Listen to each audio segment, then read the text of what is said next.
देवादिदेव महादेव और महाशिवरात्रि का पर्व ये भोलेनाथ की नगरी में एक अलग संयोग के साथ अलग तस्वीर बनाता है। आज बाबा महाकाल बिल्कुल दूल्हे की तरह सजते हुए मां पार्वती को ब्याहने के लिए निकल रहे हैं, ये मान्यता है। और यही वजह है कि आज के इस दिन को और भी विशेष बनाने के लिए श्रद्धालु दूर दूर से आते हैं। और यहाँ पर आप देखेंगे कि बहुत विशेष सुसज्जित व्यवस्था तो नजर आती है। दूर दूर से श्रद्धालुओं के पहुंचने का सिलसिला जारी है। इस समय हम बाबा महाकाल के मंदिर प्रांगण में हैं, नंदी हॉल जिसे कहा जाता है। इसके आगे चाहे गणेश मंडपम हो या फिर कार्तिकेय मंडपम, यहाँ पर श्रद्धालुओं की भीड़ एक अलग ही उत्साह के साथ नजर आती है। नीचे की तरफ हो या ऊपर की तरफ, मनोज जरा ऊपर की भी तस्वीर दिखाइए। यहाँ पर भी श्रद्धालुओं का तांता लगा हुआ है। माना जाता है कि लाखों की संख्या में श्रद्धालु पहुंचे हैं। बाबा महाकाल के दरबार का एक अलग महत्व माना जाता है और विशेष तौर से इस बार तो एक अलग संयोग बन रहा है और कहा जाता है कि ये विशेष संयोग इस पूरे दिवस को और खास बना देता है। मेरे साथ में इस समय मंदिर के पुजारी महंत महेश पुजारी जी मौजूद है। पुजारी जी, महाशिवरात्रि की तो आज एक अलग रौनक नजर आ रही है, आज क्या विशेष है? ऐसा विशेष आज इसलिए भगवान शिवरात्रि का पर्व तो है ही, लेकिन शनि प्रदोष होने के कारण और शनि प्रदोष पे शिवरात्रि पर्व आने के कारण आज इसका विशेष महत्व है। क्योंकि भगवान को शनि प्रदोष को एक विशेष अभिषेक होता है, इस कारण से इसका आज पर्व का महत्व बढ़ा है। इस शनि प्रदोष की शिवरात्रि का जो पुण्य है वो कई हजारों यज्ञ करता है यदि चातक, और उसका पुण्य फल की प्राप्ति आज केवल भगवान शिव के दर्शन से प्राप्त हो रही है। हजारों की तादाद में अवंतिका नगरी के अंदर भक्त आए हैं और ये भक्त लोग दर्शन करके भगवान के महाकाल के अपने जीवन को स्वयं भी धन्य कर रहे हैं और परिवार को भी वो अपना। और कहा जा रहा है कि पुजारी जी, इस बार का जो एक विशेष संयोग बना है जो कई 100 वर्षों के बाद में बना है, ये संयोग क्या है और आज उस संयोग को और विशेष कैसे बना रहे हैं? केवल यह सिर्फ आज जो शिवरात्रि पर्व जो है शनि प्रदोष पर आई है, इस कारण से इसका ज्यादा महत्व है। क्योंकि शिव के लिए प्रदोष पर्व जो होता है वो बहुत महत्व का प्रदोष है।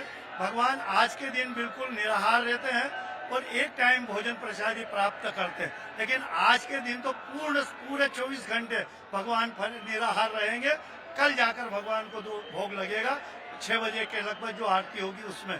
इसलिए आज का दिन का महत्व, शिवरात्रि का महत्व और इस पर्व के साथ यहाँ की जो पूजा पद्धति है उसका भी महत्व होने से शिवरात्रि। जैसे अभी भी हम देख रहे हैं गुरुजी के अंदर भी यहाँ पर अभी भी अभिषेक चल रहा है, तो महाशिवरात्रि पर क्या निरंतर अभिषेक होना है? जी, कारण है, आज 2 कारण है। एक सुबह भी हुआ है अभिषेक जो यहाँ का नित्य का होता, एक अभी जो चल रहा है ये प्रदोष पर्व काल का है।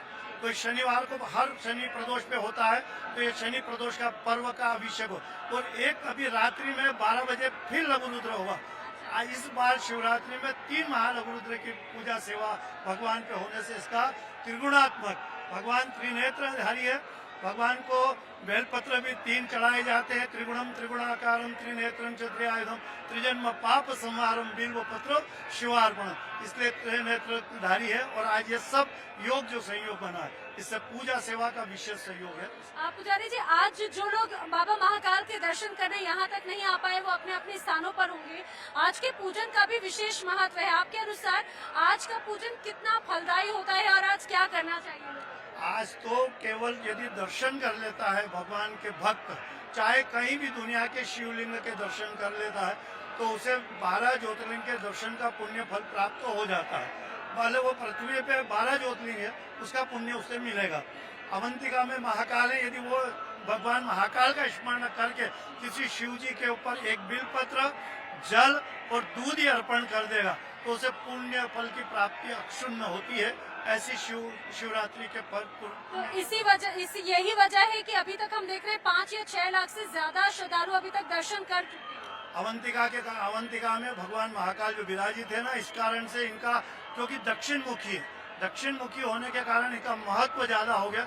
इसलिए दुनिया से ज्यादा भक्त अवंतिका में आना पसंद करते हैं, इसीलिए बहुत दल बादल का गुरु जी 1 मिनट रुकिएगा जरूर। मैं अपने दर्शकों को बताती चलूं, दरअसल क्योंकि अभी इस समय एक विशेष अभिषेक चल रहा है, तो एक मर्यादा है और एक सीमा है, इस सीमा के पार हम नहीं जा सकते।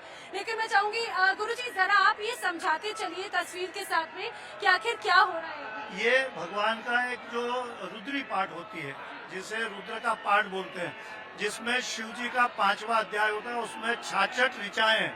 उन 66 ऋचाओं का एक एक बार एक एक पंडित आवरण आवृत्ति करता है और उसमें एक ठेवन लगाई जाती है। जो ठेवन होती है उसको नमक चमक का पाठ बोलते हैं। तो ये जो पाठ हो रहा है लघु रुद्र है और नमक, 11 पंडित बैठे हैं, 11 ही पंडित इस पाठ को एक साथ बोलते हैं, फिर एक ठेवन बोलते हैं, तो ये पूरा लघु रुद्र हो जाता है।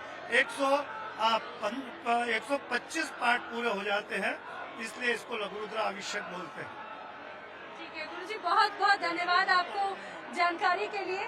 तो ये एक अलग विशेष तस्वीर नजर आती है और देखिए बाबा महाकाल के मंदिर का ये प्रांगण है, जिस जगह पर मैं और मेरे साथी मोहन यहाँ पर मौजूद हैं। यहाँ पर नंदी जी सामने विराजमान हैं, अपने प्रिय भोलेनाथ, अपने आराध्य की तरफ मुख करते हुए, और इस समय रुद्री का पाठ चल रहा है। और ये मान के चलिए कि ये इस पूरे दिन को और भी ज्यादा महत्वपूर्ण बना देता है, क्योंकि आज जैसा कि हमने जाना कि आज विशेष सहयोग बन रहे हैं। आज प्रदोष एकादशी होने के साथ साथ महाशिवरात्रि का पर्व है और इसीलिए ये सौर उत्सव के महत्व को, आध्यात्मिक महत्व को और भी ज्यादा दर्शा देते हैं। दिन भर इसी तरह की तस्वीर नजर आएगी। कहा जाता है कि पूरे वर्ष में एकमात्र दिन ऐसा होता है जब बाबा महाकाल की भस्म आरती नहीं होती, यानी महाशिवरात्रि के रात्रि के समय कल की जो तस्वीर होगी उस समय भस्म आरती दोपहर में होगी, ना कि ब्रह्म मुहूर्त में। और यही वजह है कि देश और दुनिया से लोग बाबा के दर्शन करने के लिए आते हैं। वीडियो जर्नलिस्ट मोहन विश्व के साथ नैना यादव, टाइम्स ऑन नव भारत, उज्जैन।